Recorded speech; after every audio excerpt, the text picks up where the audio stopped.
domestic violence. It affects 1 in every 5 people, I believe it is.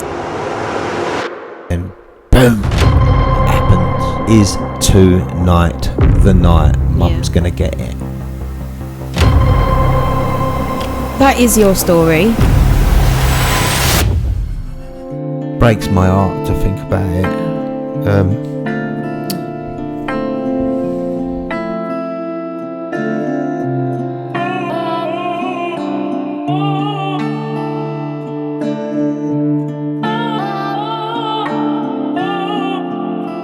Hello everyone, welcome back to The Only Way We Knew, Father and Daughter Podcast with myself, Ria. And myself, Mem, the father of Ria, co-creators and writers of The Only Way We Knew, a crime psychological thriller based on true events.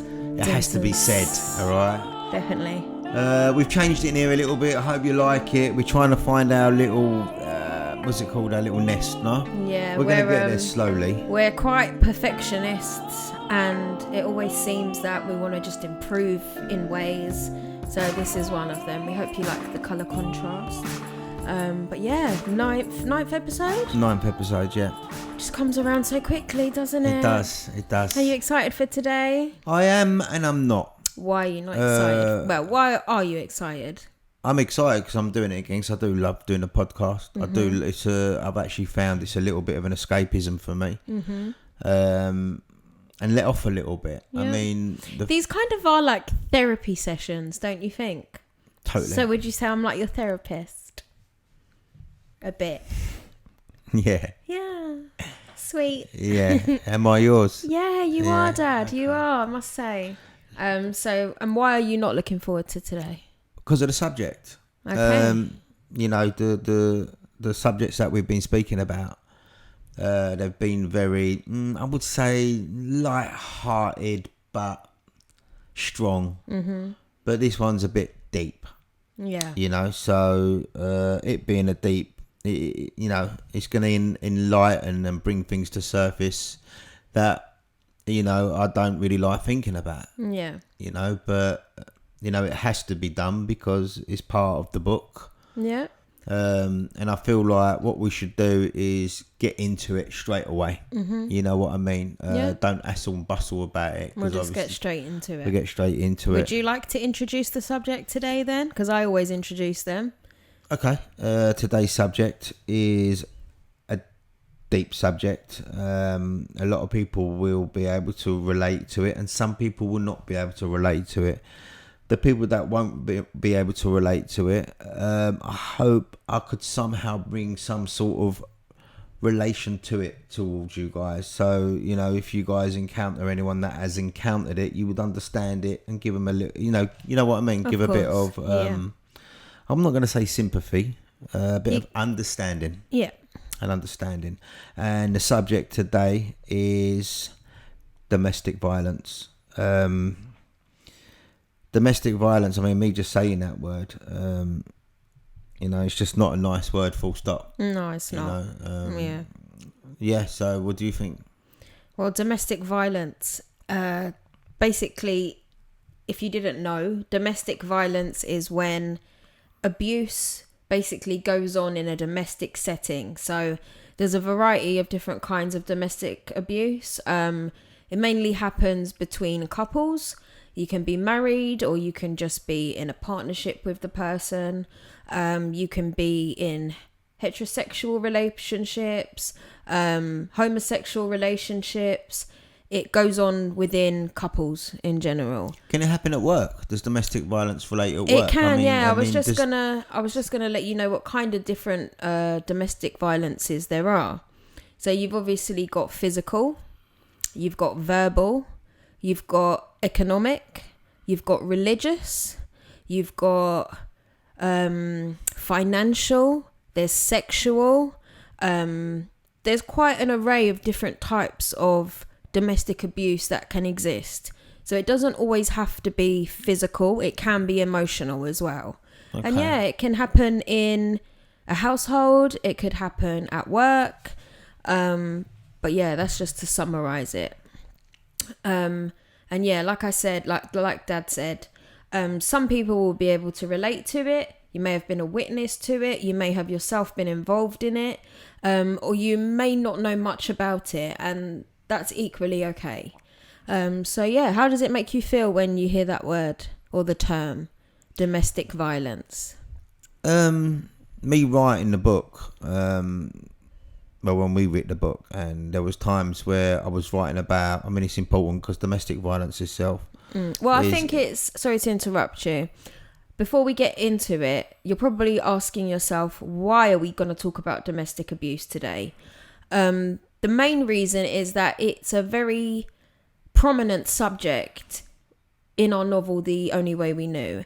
And not only is it a prominent subject in our novel, it's a prominent subject in real life. It affects 1 in every 5 people, I believe it is. I think the statistics for women are a lot higher than the men, but it does exist in both genders. So that is why we're going to be talking about it today. But continue, sorry to cut you off. What was your question? How does it make you feel when you hear the term? When I hear the term, it doesn't bother me. Because you've got to remember, when you hear it and then when you talk about it and you start going in depth into scenarios or chapters you went through in your life regarding domestic violence or anything like that, that's when it starts to bring things to surface and you start to think about it and you start to, you judge things. But saying the word domestic violence, it doesn't really...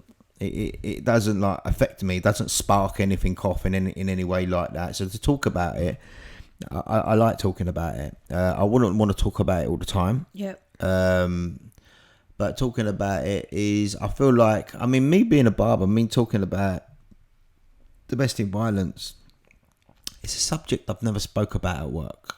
Okay. So talking about all the subjects we've spoken previously, like religion, ethnicity, where you're from, and religion and money and all these other subjects, I've never really spoke about domestic violence. Not like directly at a client where I've said, oh, do you suffer from domestic violence? But it's never really come up. It's come up a couple of times when I was actually talking about a book and we was just talking about it, and I must have come across a situation where I've mentioned about, mum and dad, and another guy who was actually Italian, and he said, yeah, my mum and dad were the same. But we never went in too deep about it. No, it was a bit like eggshells. I don't want to sort of open up a can of worms. Yeah, I don't know how he feels about it. I don't know how it affected him in any way. But yeah, domestic violence itself as a word, I do think it's something. If you've encountered it, you do need to talk about it. 100%. It's an element of therapy, what we're doing here today, and I hope people that will be listening to it will be able to relate to it and understand it in some sort of way or another. Yeah. So, have you yourself... How do you feel about when you hear the word domestic violence? Because when you read the book, I'm not going to say you haven't encountered domestic violence. Well, I hope you haven't. Work-wise, this-wise, that-wise. Well, I think what your best approach to this conversation should be is not, you haven't, because you're telling me. Yeah. Maybe it's better you ask me and I tell you. Okay, all right then. I'm sorry to say it's that. Okay. All right. So, have you encountered domestic violence? I have, thank God, never been a victim of domestic violence. And thankfully, I have never been a witness to domestic violence either. So... to me, domestic violence is something that I'm aware of. I've seen examples of it in soaps, in films, documentaries. I'm very much so aware of it. I do know what it involves, and I know the results of being a witness or victim to domestic abuse. But me personally, it's not something I've ever experienced. But I know through our novel that you have been a witness to domestic violence. Is that right? Yeah. So do you want to tell us a little bit about that? Yeah. It's a hard one. Where do I start? So I'm going to tell you this. The first time I actually came across the word domestic violence was me and my mum. We went shopping. We went shopping to Deptford, and at that time we'd moved to Catford, and I was only about 9 or 10 years old at that time. We still had the cafe in Bermondsey, and I can remember we got the 47 bus down to Deptford, and I can remember the actual bus stop. We were sitting there and we was waiting at the bus stop, and there was the buses were route masters back then, so they were open backs. And so when I look into the distance, it's only because I'm reliving the moment. That's okay, fine, don't is that worry. okay? Yeah, So I don't think I'm looking at anything it's or fine. anything. Okay, That's fine. so we were at the bus stop, and the route master is parked up on the other side of the road, so he's going the opposite direction of where we want to be going. And this was actually on the Broadway near the shop. And the bus was sitting there, and I can remember looking over, and I ended up seeing this poster. You know when you see the big billboards on the side of the buses, they stretch right along the length of the bus, and they used to have that there as well. And the one that I can remember seeing was, and it was a picture of literally someone's hand, and it was gripping up on someone's neck. And it was like, imagine you got this massive sort of like advertisement that went on the full length of the bus, and on this end here was this hand gripping a neck, and on this section here it had, at that time, and I couldn't make it out because I couldn't read, and I knew it didn't look good, that picture, and I knew I related to it. Okay. For some way or another, I looked at it and I thought, oh, that don't look good, and that picture stayed in my head. So every time I looked at that bus that go past, and after that was, if I was in Catford, if I was in Lewisham, Deptford, I tried to catch that bus, or not that bus, but a bus with that advert on, and I was trying to catch out what it was saying, and I actually worked it out, and it said domestic violence, and I remember it at the bottom, and it took me so long to work it out, and it said, and I can't remember specifically. Specifically, we've got this thing with Dad, and I think it's quite a common word that people misuse. So Pacifically is what my dad says, but Dad don't realise that Pacific is the ocean. Okay, specific, like anyway, a speck. Anyway, that specifically, I was looking at specifically to try and work out what these meanings were saying and what it was about. And I can remember it saying domestic violence, and then at the bottom it had a big long sentence, and it says, I can't remember if it said something like, does it happen in your household? Yeah. Have you encountered domestic violence? Do you know what domestic violence is? So what it did, it made me really inquisitive. Is that the right word? Where I wanted to find out more what domestic violence meant. Strange that, because you being young, and obviously domestic violence, if you're a kid, you wouldn't really understand that term, would you? No. Like domestic. No. Unless like you've learnt it, you wouldn't really know, but it resonated with you. It wasn't the word. It was the image. It was the image. Okay. The image stuck in my, and I might have even seen it where there was a grip of the neck, and there was another one where there was a woman where maybe she was on the side. Yeah. Like this, and I don't know if people at that time can actually remember the advertisement or whatever, but every time I saw it, it shook me, and it made me feel like such a horrible advert, but I felt connected, and I don't know why, so that was the first time I ever encountered the word domestic violence. But domestic violence was in our family. Obviously it was Dad and Mum, and Dad, he had a heavy hand, and he would hit Mum. It's hard to say.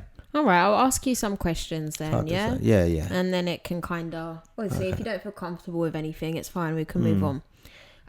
So what was the first memory you remember of a domestic situation at home? We was in Bermondsey, and I remember, I will never forget it. I'll never forget it. And it was in Bermondsey, and I was coming up the stairs, and I was going up into the flat, and it was downstairs. If you actually remembered the documentary when we were in Burma, they actually point out where the stairs go up. Mm-hmm. Do you remember that bit? Yeah. Well, I was actually walking up them stairs, and at the top of them stairs, it had a little bit of a landing that went into a little bit, I wouldn't call it like a laundry room, but like a kitchen sort of thing. Do you know what I mean? And that was the first time I'd ever encountered it, because my mum was squashed down into a corner. Yeah. She was like down, like on the floor, and my dad was on top, and he was sort of like hitting down on her. And that was the first time I'd ever saw it, and I was shocked, and I can remember running up to my mum and jumping on her and screaming. And do you remember how old you were? I must have been tiny. I must have been 4. Okay. So that was the first time I'd ever encountered it. Yeah, that was the first time I ever encountered it. Okay. Did you know any background as to why that happened at that time? At that time, no. I didn't understand. Didn't know what it was. Didn't understand it. See, the thing is, I didn't understand it. I'm not, because I wait for what questions you're going to ask me, because there's so much relating to it, you know, times, dates, what happened, where it happened, this, that, and the other. You know, if I start, then it won't end. So, I understand. Do you understand what I mean? Yeah. And then, so how often did that kind of situation occur at home? Was it a weekly thing, every now and then, every few months, or? So, see, this is one of the problems, because there's two sides to it. There's a side to it that there is domestic violence, and there's another side to it where there's a struggle, a psychological struggle. Yeah. There's a psychological struggle on the two people that are fighting, and a psychological struggle with the children that watch it. Of course. And I never saw the psychological side that was happening to the people that were fighting. I only knew mine. Your own internal. Yeah. So what was going on in the household? What was your question? It was, how often did this occur? Okay, so sorry. It's all right. So what I was getting to was, when I said there was a psychological thing that I knew, in my head, it felt like it was happening all the time. But I know it wasn't. Okay, so we have to make sure we get that clear. Yeah. It wasn't something that happened on a daily basis. And there was a scenario, there was a situation, and you asked me this question, and this certain things just come to my head, and it made me answer a question I answered myself just not long ago. We ended up going to an event, and one of my elder cousins, I saw him, and he was like, "Oh man, you're alright, this, that and the other, I love what you're doing on Instagram, and I love what you're doing here in the book and everything, can't wait to read it." And he was really, really enthusiastic and excited and everything like that.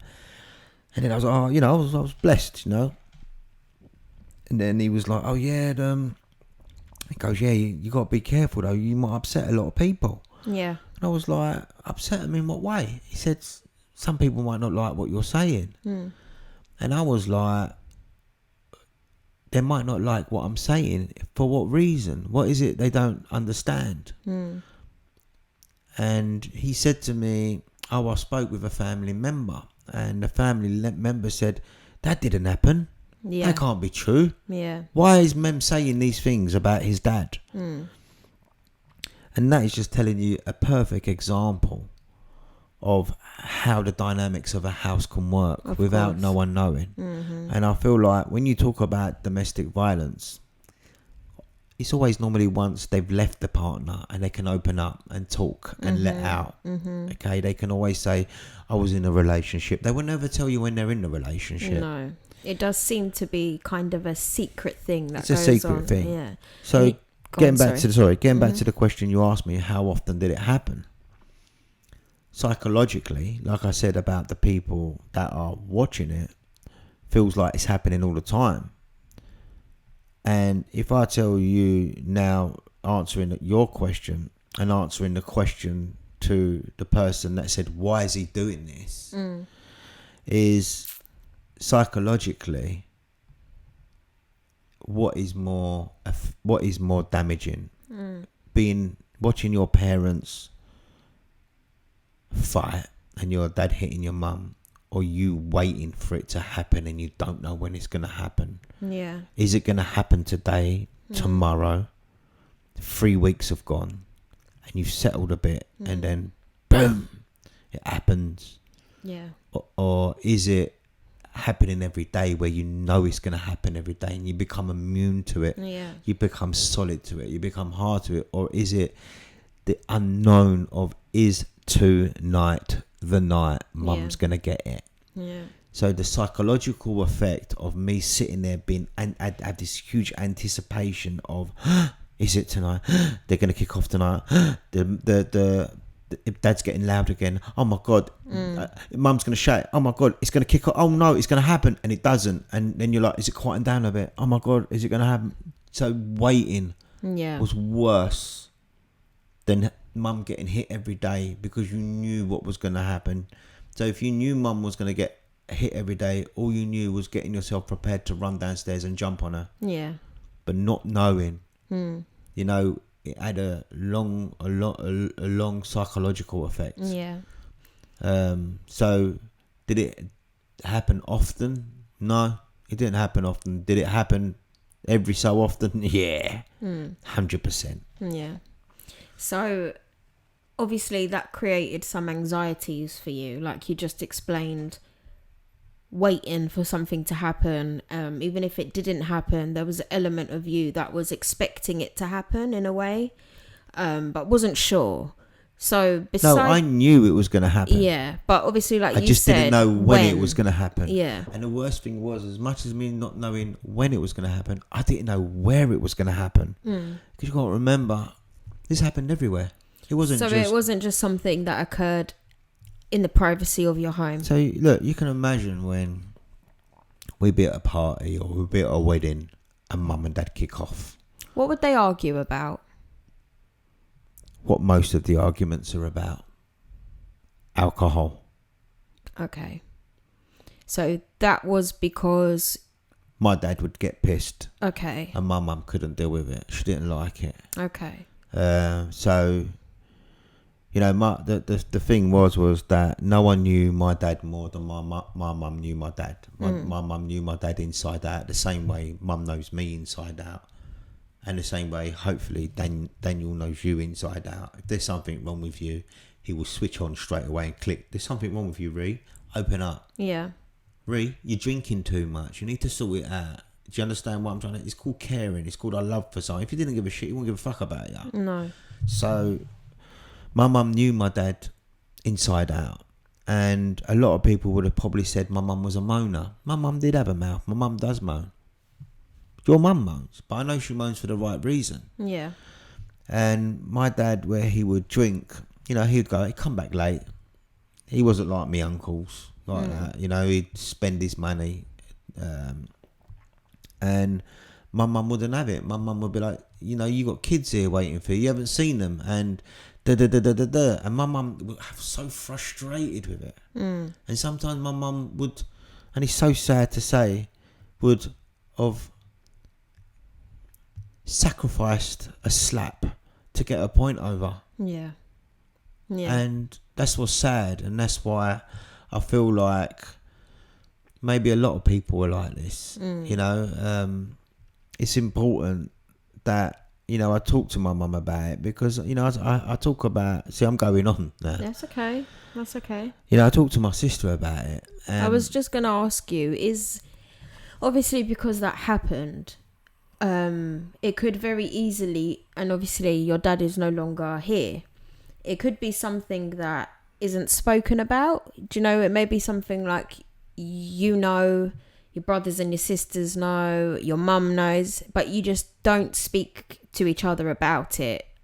Is it something that you've ever spoken about? I have never spoke to my brother about it, ever. Why not? I don't know.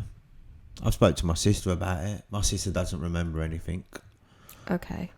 I'm glad she doesn't remember. But I do remember her jumping on my mum I do remember us grabbing Dad's legs and like, please. My brother, I've never spoke to my brother about it. And him the same to you. He's never spoken to you about it. No, but I know he knows. Okay. And he knows. I know. It's like something that we just don't talk about. Yeah. It's something that we feel like... It's an unspoken thing. Leave it where it is, sort of thing. Yeah. It was in the past. Don't talk about it. It's not worth it. It'll only bring up old wounds. And, you know, me talking about this now on a podcast... Now, am I going to bring up old wounds? You know? So, we know if you've spoken to your sisters and your brothers, but your mum, have you ever spoken to your mum directly about it? Yeah. Me, this is the thing. Me and mum have a really clean, unfiltered relationship. Okay. And I love my mum for it. Mm-hmm. And I can tell my mum anything, you know? And my mum is, as much as... a lot of family members, which I know probably don't like her. My mum has gone through a lot. And a lot of people don't understand my mum. You know, she's been in this. For me to let you go to Australia with Daniel, with all her family, all his family, and you leaving all your family here, and you've gone a million miles away. Yeah. How would I feel? You've gone, my daughter's gone, and she left and come to the UK to start a life, and she only tried to protect herself and protect her children, and mostly she tried to protect her husband from not doing these things, but he just wasn't having it. He just was not having it. So what does she say about it all? Does she resent him for it? She won't talk to you about it.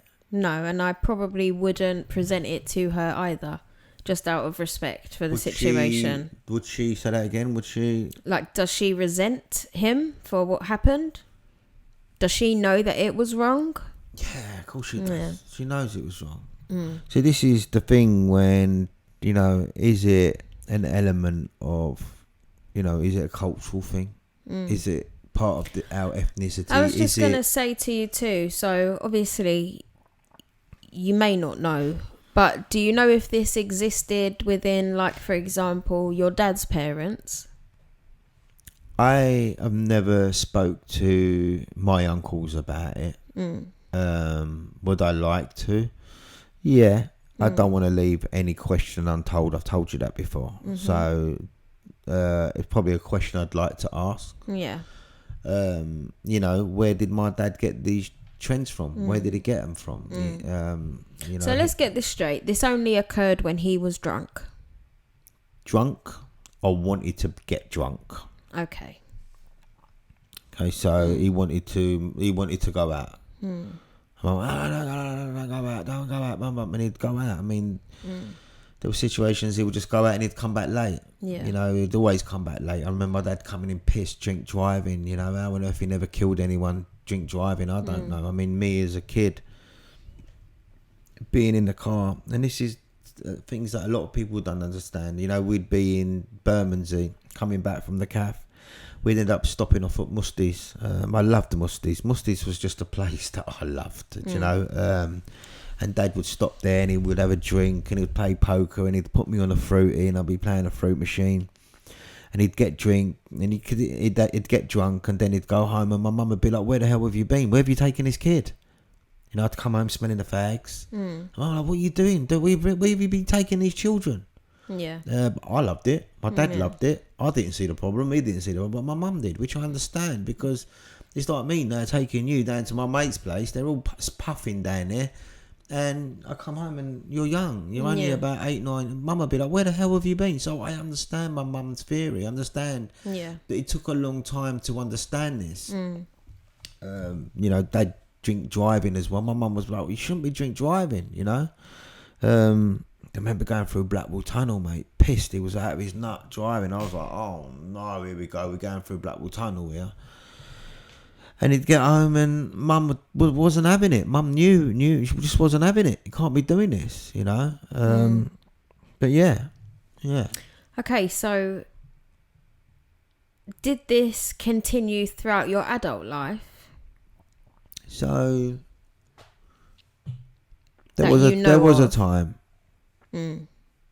and the time he stopped was when my brother exploded. Okay. He exploded, and they had a fight. Mm-hmm. My mum, my dad, and my brother. I think Dad was ripping into Mum. I don't think he was hitting her, but it was like on the explosion, and he got really close up to my mum. And I remember we was in the front room, and my brother was like, "You touch her, or you put an hand on her, or anything like that," and it just went absolutely mayhem. And I think my brother was only about 15, 6, no, it must have been more than that, 16, 17. And they ended up having literally a fight. And so you can see how domestic violence is, you know, like you hit my mum, I'm hitting you, you're my dad. If you can hit my mum, I can hit you. And my brother just exploded. And I'm not going to say who beat who, because I don't know who beat who, but I can remember him smashing a door, went through the glass window, that happened. And from that time, I don't know if my dad actually was scared of my brother, which I don't think he was. But what I think my dad's thought was, I'm actually affecting these kids for them to lose their boundary and for them to attack me. And I think that was the time it stopped. But that time, you know, like I think my brother was, I think it was about 18, 19.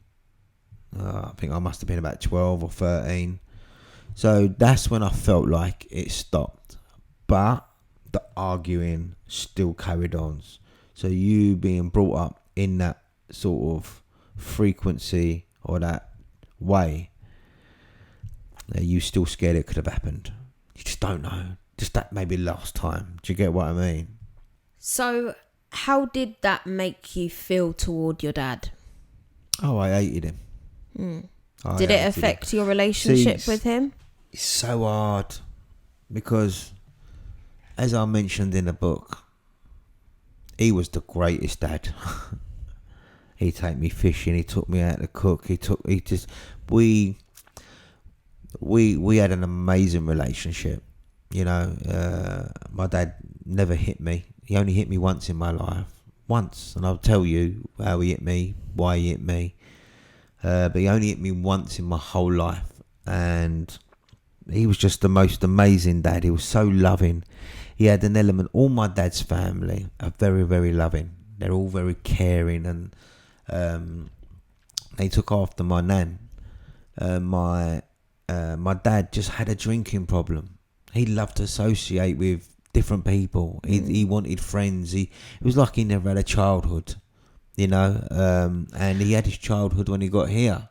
I was just going to ask you, obviously we're going to do another podcast on drinking, alcoholism, but specifically on this subject, as it is a key factor into why the domestic abuse occurred at home.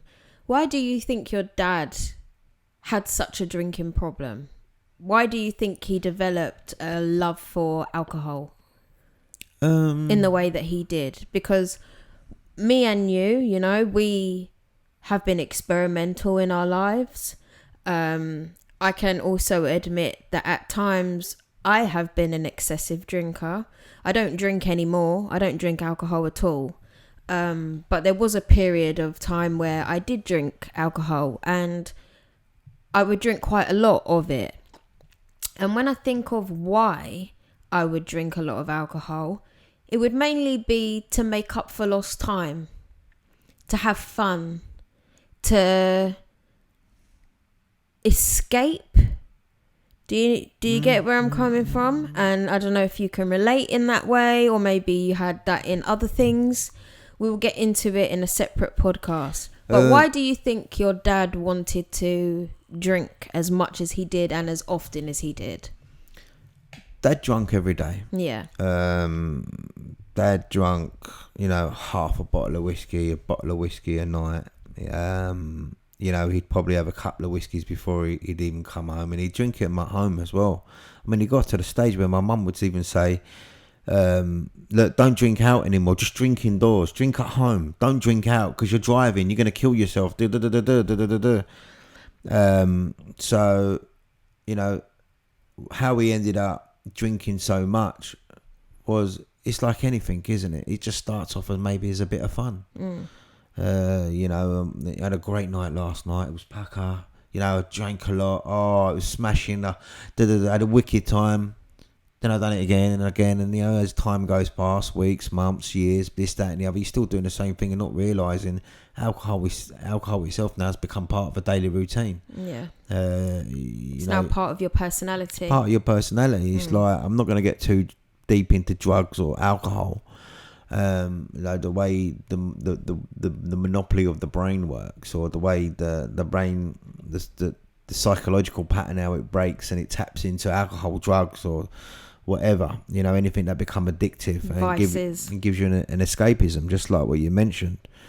Did my dad want to escape? I didn't really see him wanting to escape. This was the problem, because I just said he was a loving guy. So he, as much as, if my mum left him alone, he would have been a loving alcoholic. Yeah. But my mum wouldn't leave him alone. My mum said, you can't be drinking. And she used to call it zahir. That means poison. You're drinking poison. Yeah, because she wasn't a drinker, was she? She wasn't a drinker. She hated it. She absolutely hated it, because I think she hates it even more now, because, my brother drinks. My brother has a drink. He loves a drink. And my brother, he took after my dad, So if my mum looks at my brother, she's like, he's learned that from his dad. Yeah. But he hasn't learned it from his dad. That's just his personality. Yeah. Do you think your dad had an addictive personality? I don't know about that. I mean, he's an alcoholic.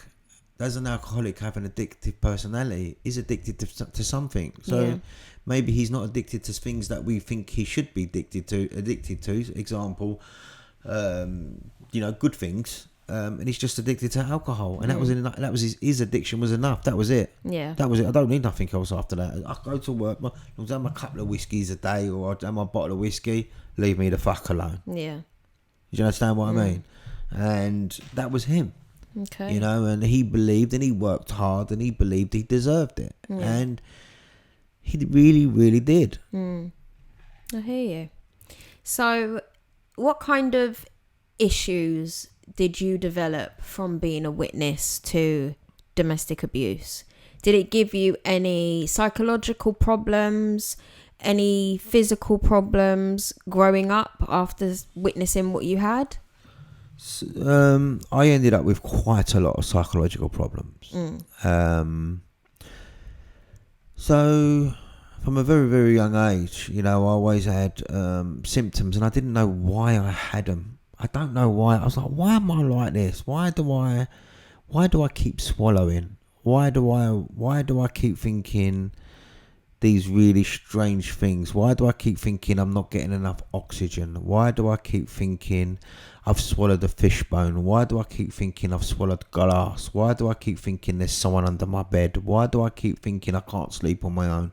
Why do I keep thinking I have to keep chewing my food? Why is it that I ended up getting into scenarios where my brain would lock onto certain things and it would not leave it? It just would not leave these thoughts, and it would repeat over and over again. And I don't mean for days, and I don't mean for weeks. I mean it went on for months and months and months and months.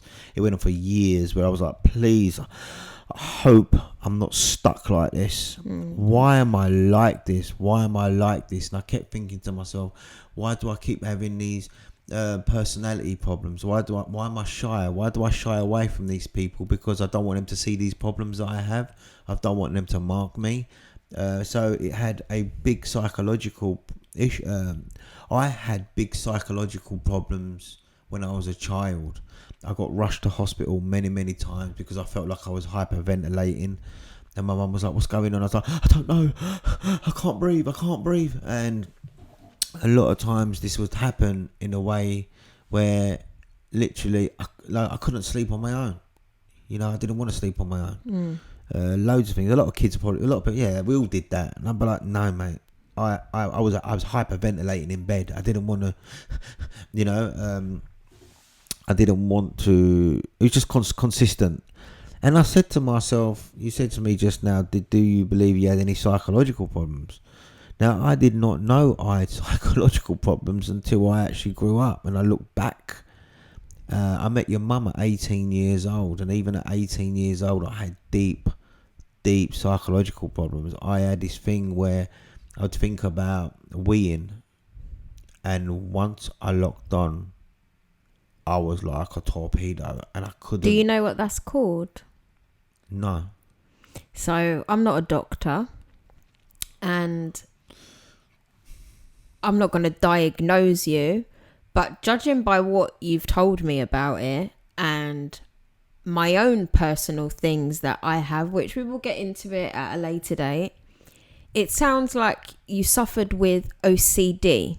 It was an OCD. And OCD, I think we associate a lot with like counting, cleaning, excessive cleaning, washing your hands. And that is a type of OCD. But the other type of OCD is intrusive thoughts. And it can be a variety of different intrusive thoughts. And there's physical compulsions, but there's also mental compulsions. So you don't have to physically do anything. It can just all be what goes on up here. So where a normal person who doesn't suffer from that would think, what if I do a wee? I'm not going to do a wee. It's gone. Yeah.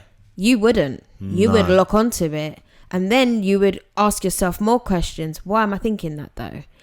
Am I going to go to the toilet? I can imagine. And I would set a pulse off in my bladder. Yeah. And then you would feel physical things from 100%. That. Maybe rapid heartbeat in. And maybe that's why you may have suffered with panic attacks where you felt like you couldn't breathe. Yeah. Yeah. So it sounds to me like that's what that triggered in you. Yeah. So is that something you suffer with today? Do you feel like that is a thing of the past? I can control it today. You can control it today. Yeah, because I understand it. Yep. I accept that it happens to me. Mm-hmm.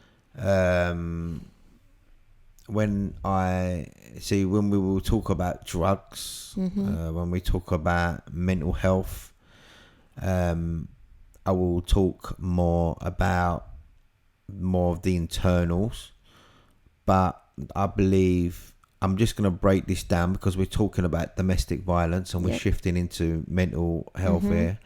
Was I know why that happened. Yeah. And it was because of that.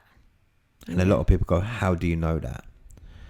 Because I used to be able to create these things in my body to do it so I can go deaf to them arguing. Okay. And I knew if I'd done these things in my head, and it would counteract what was going on outside. What was going on the outside, and I would go deaf to the sound, and the panic would go, and I would concentrate on something else that would not allow me feel the pain of my mum and dad, but made me feel the pain of internally. The problem was I was doing this during my growing life where my brain was developing. I was doing this when I was going through my puberty and the time my body was growing into a formula. It was creating a blueprint, and it ended up creating a blueprint with which I did not know until now when you just said to me OCD. And it's all sort of fell into place a little bit because I can't walk upstairs without counting them. I can't pass cars. When I get into the car in the morning, I have to count the first 10 cars. So I have all these things, these traits that I've done from very, very young. When I go to bed, I'll always count up to 31. Okay. Yeah, so there's all these things counting, and I do understand that. And so when you say OCD, I feel like I didn't know that until now. Okay. All right, so because I've never had any professional help. Okay, interesting. We will obviously, like you said, this subject is on domestic violence. We will get into the whole mental health and other surrounding topics, but you guys can kind of see how each subject that we speak about is free flowing to the point where we can't help but touch on other subjects when we're speaking about something in particular. And that is kind of a summary of our book, also The Only Way We Knew. There's such a variety of different topics in it that it does all link one way or another to each other, doesn't it? And although it is your life and your dad's life, it's something that a lot of people can relate to in their own way. You know, it may not be, you may have been a witness to domestic violence. You may be a witness to something completely different, but it could have still given you that psychological effect. Do you get what I mean? 100%. Yeah, so I think it's great that you're able to talk about these things, because it obviously, for anyone watching this, it raises the awareness on it. And it also gives people comfort that they're not the only one, because it can be quite a taboo, secret thing to speak about, isn't it? So, look, this is one thing. I thought it was normal. The domestic abuse. You think it went on in every household? It went on in every single one's household. I thought you beat your missus. That's what I thought. But where I saw my mum like that, I thought, I don't like that life. That's not a bit of me. I don't want to hit my missus. I will never hit my missus. But in my head, I thought it was normal. I thought my uncles hit my aunties. I thought they hit them, and I thought they hit them. But I just thought, I made a rule up in my head where it would be like, but I'm not going to talk about it to anyone because I don't want to know what they do. Is my dad hitting my mum more than your dad's hitting your mum? Is my dad worse than your dad? Yeah. So in my head, I thought it was absolutely normal. And I hated the fact it was happening. And I think as well with children that are a witness to it, sorry to interrupt you, I feel like it can either make you not be like that, like, nope, this is wrong, I'm not going to be like this when I have my future relationships. Or it can be the sort of thing that, like you said, it becomes normalized. It's what my parents did, so this is what I'm going to do in my relationship. So I feel like, as well as like psychological problems, it can also have like a domino effect, and it could be passed down generations. Like, that's why I asked, like, did your dad witness it happening with his parents, to maybe why he thought that that was okay? So for me to see that advert on the side of the bus, it was brought up as an awareness. So because it's been brought up as an awareness, it means something was happening. Yeah. People were starting to come out. People were starting to talk. You got to remember, years ago, divorce was taboo. Yeah. So if you was in a relationship where your husband was hitting you, or even the wife was hitting the husband, you never got divorced, you stuck with them. Yeah. So where people became divorced and people became more open and realised, I don't want to be with this man no more, They would say it. They would say it. They would say, I don't want this relationship no more. Look, my mum and dad split up. Did you know that? No. My mum and dad split up. My mum and dad was like, no, not having. And my dad got fed up because my mum was consistently telling him, you cannot be drinking. You can't be drinking. You know what he did? He got his bags, pissed off to Cyprus and drank in Cyprus for God knows how long. And I can remember I was just because he didn't want to hear it. He didn't want to hear it. You know, was he having mental issues? Did my dad have mental issues? Who knows? Yeah. So that's why I'm trying to say this is like why I always explain that in today's world where we're more open, we're sitting here on a podcast, you're talking to me, I'm telling you about my psychological issues. Would I have been sitting on the other side having this podcast with my dad? Yeah. I don't think I would have. Yeah. My dad would have said, what the fuck are you talking about? Pour me a glass of fucking whiskey. And boom, that's what he would have said. He would have been manly about it. But the reality of it is did my dad suffer from a mental illness. I don't know, and I'm never going to find out. Yeah. You know, so, you know, when you talk about alcohol and my dad, you know, it was a hard thing, but that's how I remembered him. Yeah. I don't remember him no other way. Because I remember, obviously throughout other podcasts, I've explained, like, obviously I wouldn't see Nene and Dede that often. There was periods where I'd see them more than others, but it could be months and months to when I'd see them next. But every time I would go to their house and Dede was alive, he was always drinking. Always. And he was a very loving, comical comedian.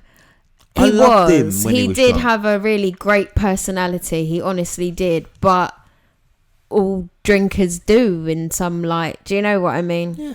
Yeah. And it is a shame in that way. But yeah, I remember him always drinking. So I'm very aware of it, and I know that was something that he did. Do you know what I mean? I just obviously wasn't a witness to the bad stuff surrounding that. When I looked at statistics, I think below 24% of domestic abuse cases are reported as a crime because it is a criminal offence. So that means more than 70% goes undisclosed. Oh, I never, Nobody would know about that. I never ever saw the police at my house. And you said that obviously back in the days, divorce was taboo.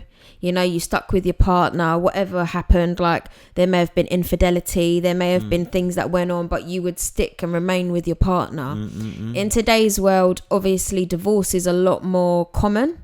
Even splitting up with your partner is a lot more common. People can split up for such the smallest reason. Yeah. Why do you think in today's world people stay with the partners that are abusing them? Because it's a very common thing in a sense of... Why do you think they stay? I think it's a emotional blackmail. I think it's obviously, like I said, I've not been a victim of it, not been a witness to it. But from stories that I've read of people and what I have seen on television and real life stories, I gather that often it is an emotional thing. It is if I leave you, you're going to do something, or there'll always be a consequence for it. And that alone will scare the person. So often, I'm going to kill myself if you leave me. Or don't leave me because I'm going to go and do this. And I noticed that, not in every case, because I don't know if that occurred within your parents' situation, but I know that can be quite a common thing within like couples. And also I do believe it's you're scared. There's a number of reasons as well, like what you just said. Yeah. There could be, you know, she or he feels like they can't carry on with the other person. They can't do any better. They can't do any better. They can't find someone else. Yeah, they can't find anyone else. Because part of that emotional abuse may have been you're worthless.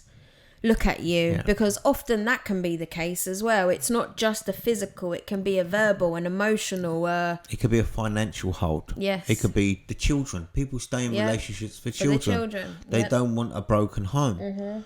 You probably find, you know, there's loads and loads of reasons. Listen, we're drifting again into relationships. We will do a podcast on relationships. But thinking of getting back to what you actually spoke about the domestic violence, about where you believe did he learn it off my granddad? I think my granddad hit my nan. I know my other granddad hit my nan, which is my mum's. Right. My mum's mum and dad. I know my granddad hit him. I remember my uncle telling me. So when I sit there and I look at my dad and I look at my uncles, I can look at my uncles and I can 99.9% say I don't believe my uncles ever hit or laid their hand on my aunties. 99.9%, but there might be that 1% they did. I'm never going to find out. And they might have thought, I've seen my mum the same way I saw my dad hit my mum, and I would never hit your mum. Yeah. And they said, I'm never going to hit my wife. But my dad, he never learnt that. He thought it was the norm. And does it go back? Yeah. So is it my dad's fault that he hit my mum? Was it my granddad's fault? Yeah. Where did he learn it from? Did he learn it from his granddad? Yeah. Can be a generational thing. Because I can remember one Pacific day when we was in the cafe in Bermondsey, and I was only young, and my dad hit my mum behind the counter. He hit her, bang, slap. And as he hit her, I remember my nan was there. Is this your mum's mum or your dad's mum? mum? So you can imagine my nan, my dad's mum, witnessed my dad hitting my mum. My nan went ballistic. She picks up a broom. So when my nan hit my dad with the broom, it must have been a bit like, don't hit your wife like your dad hit me. Don't be like your dad. Yeah. Because my nan must have felt the pain of seeing the kids, seeing my nan, my uncles or my aunties saw my nan getting hit, and my nan didn't like the fact the kids saw this happening, and maybe my nan didn't like the fact that I saw this happening, and she's like, what the hell are you doing? So she whacked dad over the head with a mop. I mean, dad didn't give a shit. I mean, like, he just carried on doing what he was doing. And did it go on? Is it a generational thing? Is it something that's happened in the past? It was worse in the past. Do you get what I'm trying to say? Used to lock them up in the room and beat their wives like it was the norm. Do you understand what I mean? That never happened to my mum. Well, I never saw it where they locked them up in the room and beat them. But yeah, it did happen. No, I don't. I don't mean within your family. I mean, like, it does happen. It happens. Yeah. People lock people in rooms and lock. You're not coming out of there. You understand? I'm going to teach you a fucking lesson. Yeah. You know? It's also like, for example, I touched on, mentioned all the different kinds of domestic abuse there are. And I mentioned that sexual is a type of domestic abuse too. And I think often when we think of like rape, we can think of it existing within like strangers, you know, a strange man will take advantage of you. Go down an alley. When you hear the word rape, that's kind of like what imagery you get. But I think it's important to understand that rape exists within relationships. It probably happens more. Like that is a form of abuse. If your partner is not willing to participate in that and you are forcefully forcing them to do that, that is abuse. And again, I think that's something that happens a lot. It happens a lot, and I don't think it's something that will be spoken about, possibly due to shame, embarrassment. It won't be spoke about until they leave the relationship. They just won't. They just won't do it. It's like me being with your mum, and I'm going to say something while I'm with her. You understand? And then people are going to, what the fuck you do with her? Or your mum saying it vice versa. You know, it's only until you break away from the relationship you realise what relationship you was probably in. And we often do think that, okay, it is more common against women. Women are more commonly a victim to domestic abuse, but it does happen to men too. It does. It can happen, like I said, in same-sex relationships. Do you have any advice for anyone that is or was a child like you were, that witnessed that happen at home and has any issues from that? Do you have any advice for someone like that? That's a hard one. Because it's like a special code, innit? You know, it's what happens in my house. You know, was it something I spoke to my cousins about? Me and my cousins were very, very close. We had a very close, tight family. I never spoke about it. Yeah. So for me, I can't sit here and go, if it happens in your family, call the police or tell your teacher or tell your auntie. I don't know. I really don't know. At that time, was there anything that you wanted to hear? I think there's only one person. So as a child, I think there's only one person you could actually talk to, and that is the parents of the abuser. So for example, now for me to say to my nan and my granddad, Dad's hitting mum and it's not good. Do you understand what I mean? Because he will talk to them, and if it will help the situation, which it probably won't, but you know you spoke to someone. And I never spoke to anyone about this for so many years. Yeah. You know, it's like example where I spoke earlier. You know, I remember going to your mum's house at 18 years old and I was chewing ice cream. And your mum would go to me, why are you chewing ice cream? And I'd be like, I don't know. I really don't know why I'm chewing ice cream. And at that time, I really didn't know. Because I was suffering from OCD.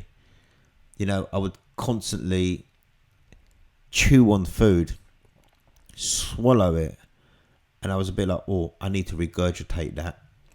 And I'd regurgitate it, and I'd chew it again, and I'd swallow it, and I'd go, I felt something. And it was draining, mentally draining, where I just felt like, at one stage, I said, I hope this is not my life. I hope this is not the rest of my life. I hope I'm not like this. And I will tell you how I cured myself, but I won't tell you in this podcast. I will only tell you in the one to do with mental health. Because I can tell you now, I went through some shit where I felt like I'm never, ever going to get out of this. And for some reason, I felt like I was cursed. You know, I was like, is this my life? Is this what it is? I haven't got physical, I've got mental problems here. And I didn't even know they were mental problems. I just felt like you know, I used to look at other kids and go, God, you seem so fucking happy. Why are you so fucking happy? Don't you suffer from this fucking chewing thing? Don't you suffer from this? Don't you suffer from that? And I had silly obsessions like where, you know, I needed to polish the bath. I needed to polish it. I needed to make sure I polished that bath every Saturday. I wouldn't play with my friends. I'd polish the bath. But yeah, it was the psychological problems. Like I said, we'll go into, and I will tell you how I cured myself, and I'm cured. Well, that is your story, and there's a lot more I could tell I know. And I was just gonna say I love you. Yeah. And if I was there when you were younger, I would have given you a big cuddle and told you that everything's gonna be all right. As a kid, as much as I went through what I went through, and I'm so glad my sister doesn't remember. But one thing I do remember, I always used to protect my sister. Yeah. Always. And I can remember my sister, she used to have these little glasses, and she was poor little innocent thing. And I'd always cuddle her. I'd always, no, we're all right, we're okay. We stuck together. And I felt like at that time I wasn't alone because of my sister, and I felt like my sister felt it as well. But I'm so glad she doesn't remember, you know. But I'm so glad I remember because of my mum. Yeah. I wouldn't want my mum to feel alone. Yeah. And you know, I could tell you stories like about domestic violence. You know, I can remember one time my mum was waiting for. I know I've changed the subject. It's okay. It's just flicking. Yeah. I can remember there was one time me mum was waiting for me dad, and my dad weren't turning up. Me mum, if my mum was here, she'll probably laugh now, and she wouldn't laugh. And she said, "Come, let's go and get your dad." I said, Where is he?" And I can't remember my sister at that time. And he was at Musty's on the Old Kent Road. And Musty's was like a social club. So we drove up there, parked outside the Musty's, which was like a Turkish social club. And my mum's rung on the bell. It was upstairs on top of another like shop or whatever. There's a massive community thing going on up there. She's rung on the bell, and someone's opened up the window on the first floor and said, like in Turkish, like, "What are you looking for?" And my mum shouted up and said, "Oh, he's Rami up there. He's my husband." And my dad, I remember my dad coming to the window, and he looked out, and his face was furious. Like, what are you doing here? Like, what the fuck are you doing here? In front of here, you gonna humiliate me here and show me up here?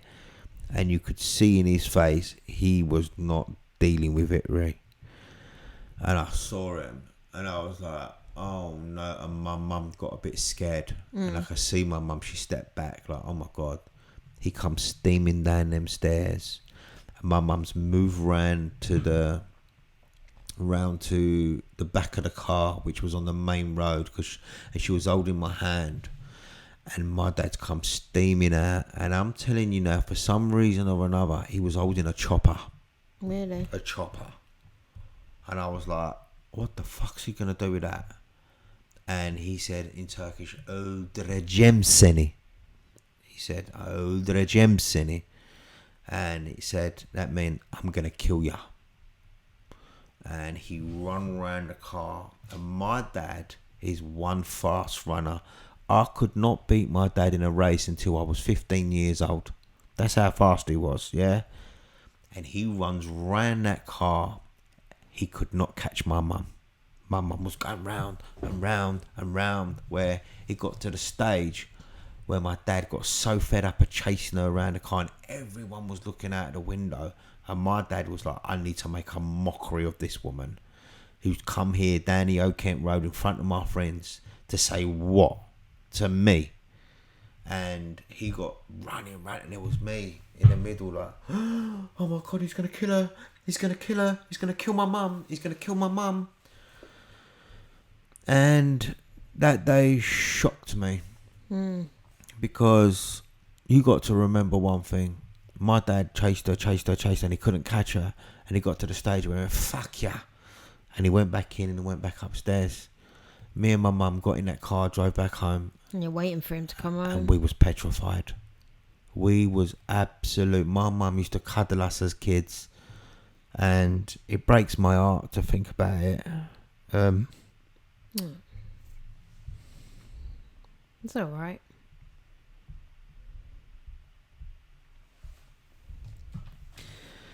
And he walked in and he went straight to bed. And we stood there all night and we was petrified. Absolutely petrified.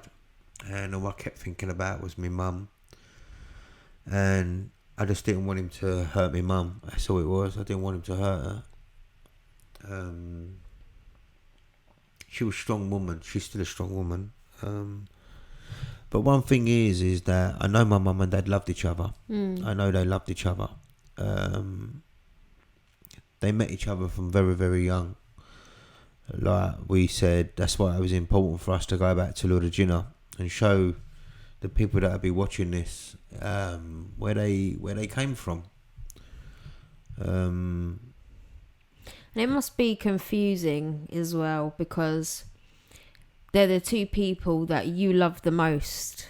Yeah. Like, you love your siblings, but you love your mum and your dad. And to see them, you know. It's that's why it's so important that I don't let off too much in these podcasts.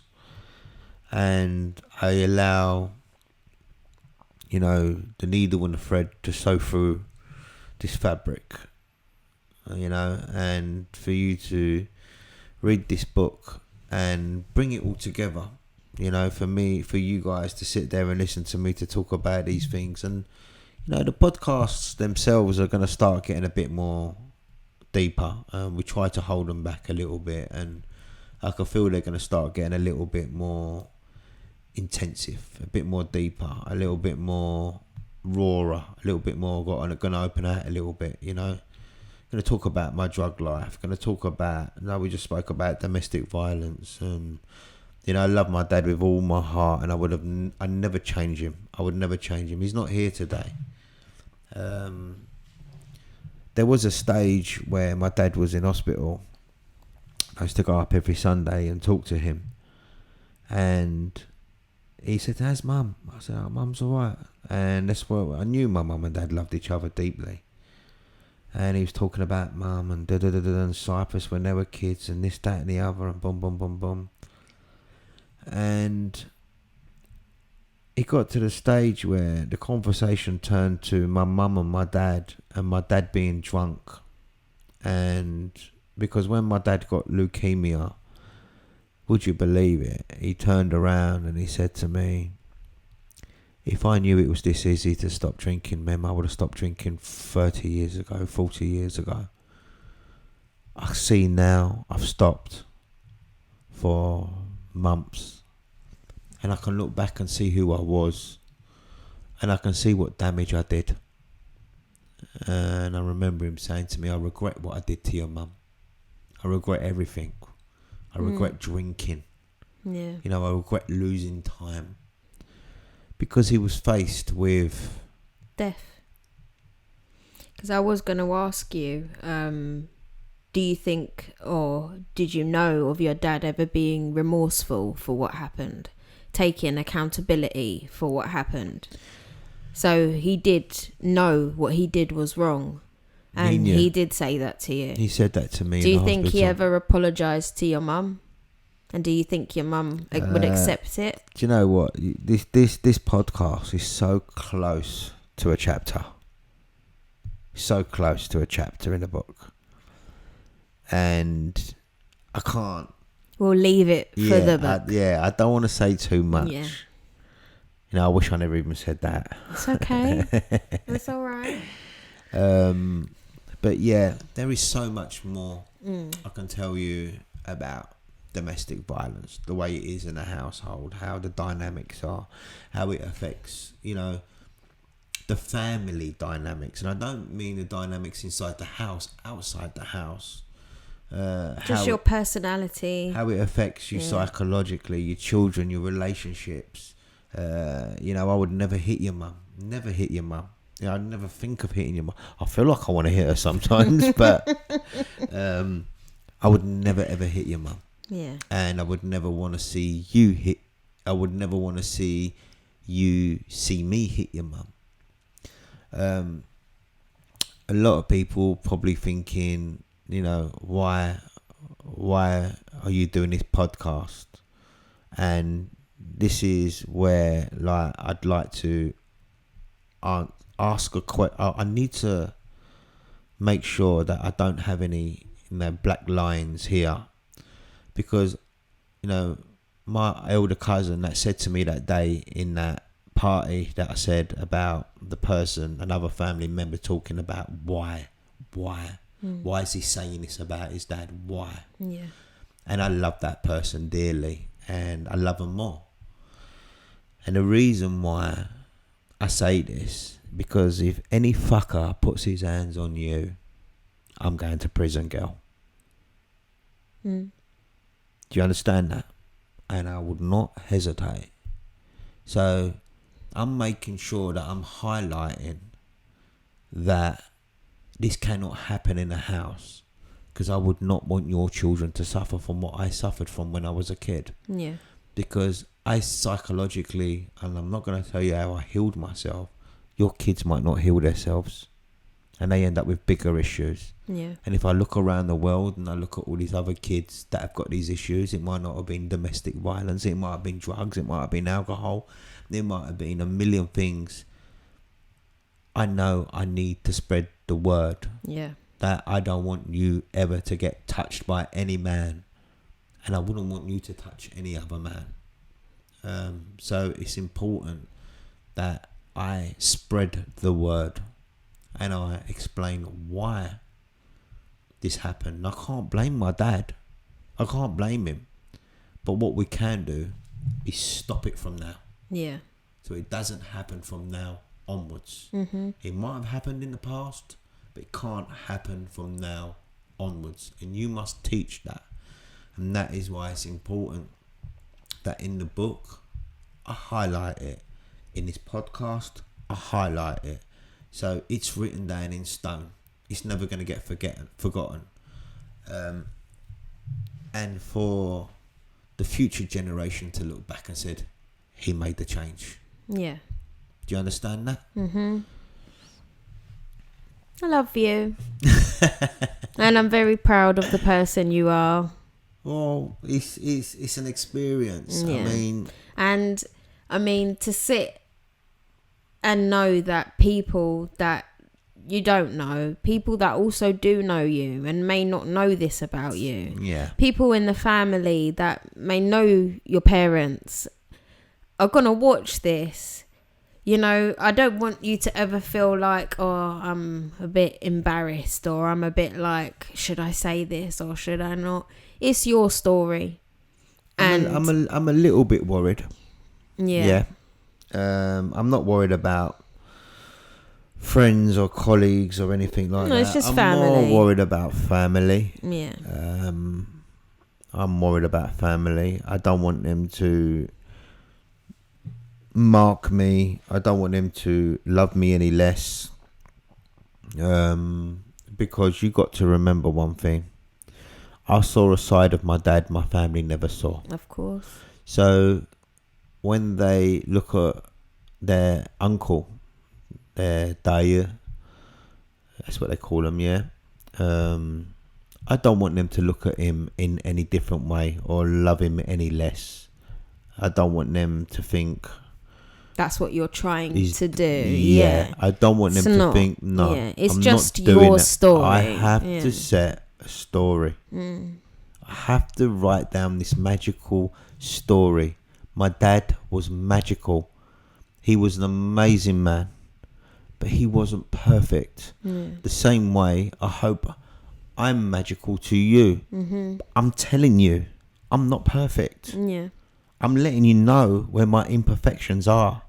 Because when I say to you, did my dad have a mental illness? Did he have an issue? You won't know. I will never fucking know. You will know. Yeah. I'm not going to leave one question unanswered. And I promise you that.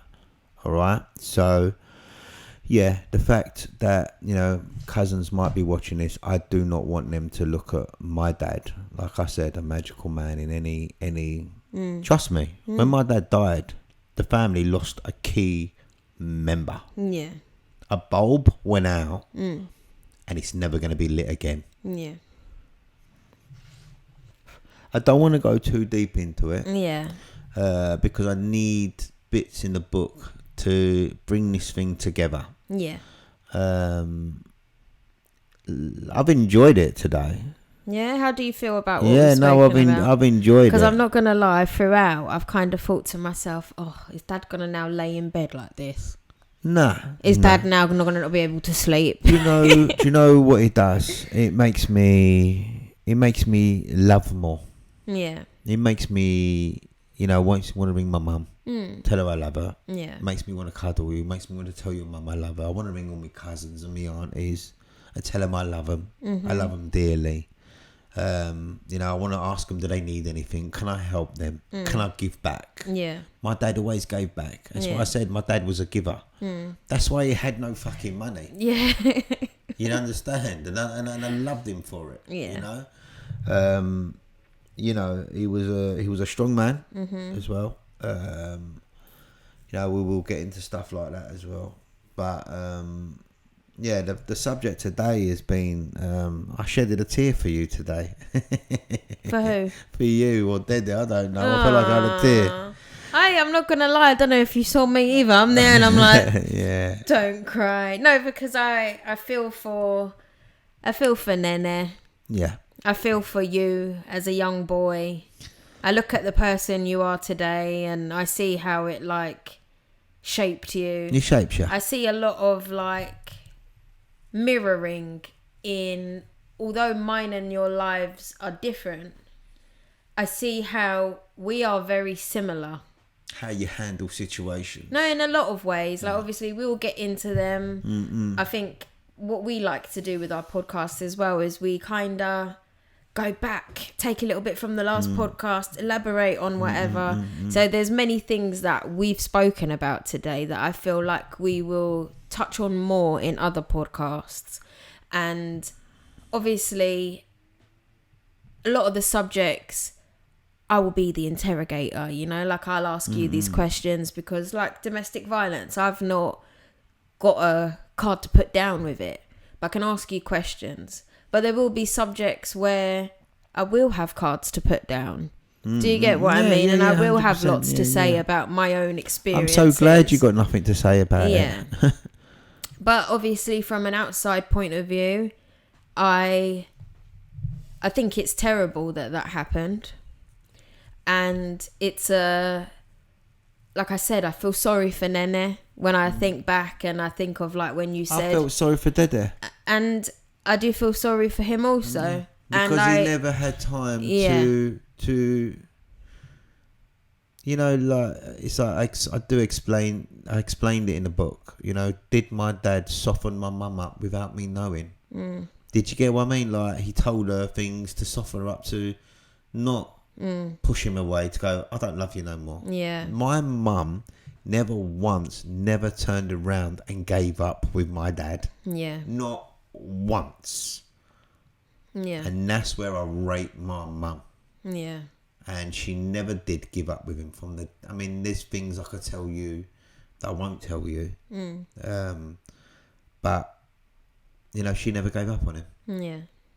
You know, and, you know, and I guess it's just these battles, isn't it? There's battles with everything.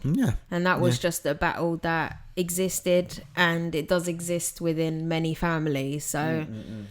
Yeah, I mean, today's subject did get deep. I think maybe we need to get a little box of tissues to put here so that we're prepared, and maybe I can let the stream come down too.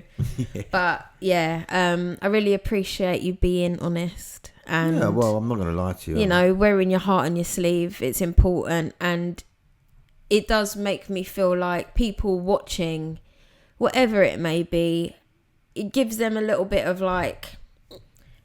assurance to know that you can talk about things, you know. Like I think traditionally when you think of like way back in the day, things happened and you don't talk about it, you know. Like often you can speak to people and you're like, oh, how was your nan, or what did this go? I don't know, you know. People don't know these things about their family, and I feel like it's important that families in particular are very open with each other. Not about every single thing, no, but about the real life stuff. You know, I think things should be spoken about more, and awareness should be spreaded more about real life things. Because besides like making money and like living this fancy lifestyle everyone is striving for, there are things that go on that literally when you look back on your life, you're like, okay, you know, this played a really big part in it.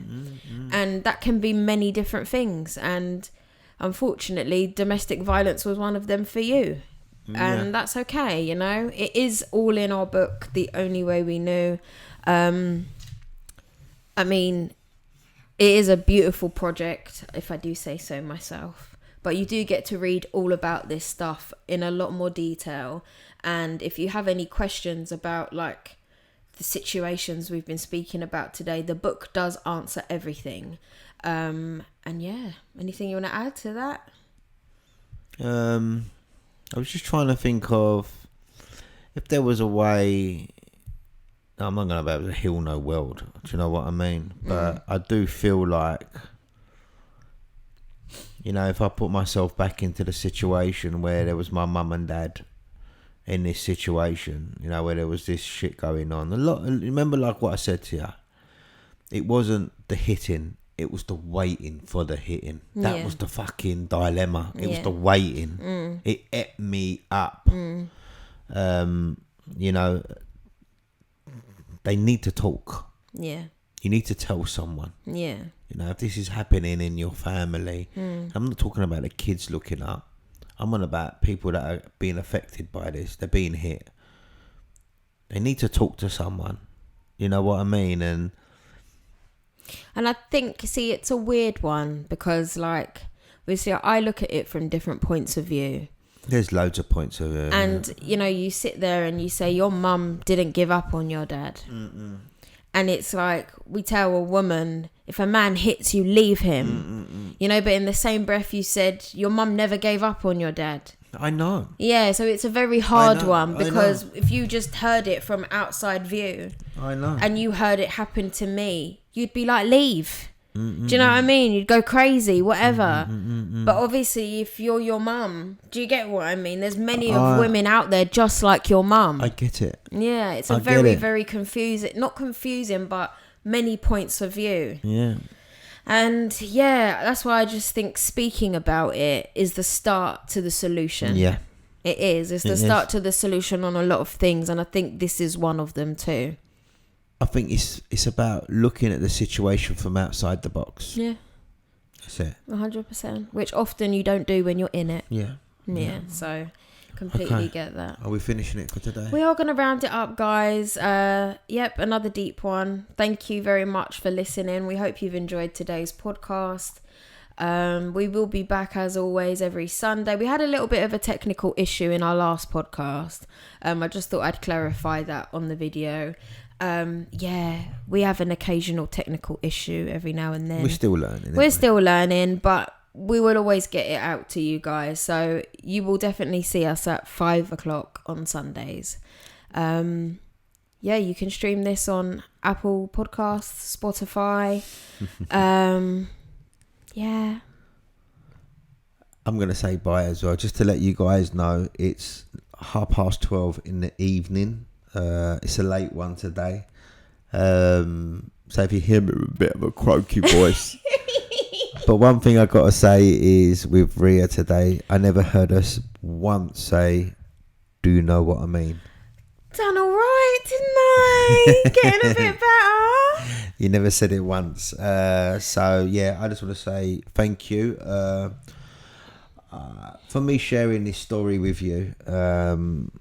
You know, it means a lot to me. You know, I've just opened up to the whole world, so I don't, you know, but it has to be done. It has to be done, you know, but thank you so much. And like Rhea said, we'll catch you up next time. Lots of love, as always. We love you guys. We really do. Comments. We want some comments. I was going to say, don't forget to like, comment, share, subscribe. We will get back to every single comment eventually. And yeah, just let us know your thoughts, your feelings. If this is something that maybe happened to you in the past and you're comfortable to speak about it. Even if you don't comment, it's fine. But you could just give us a little like. It's much appreciated. And until next time. Thank you. Peace, love. Later.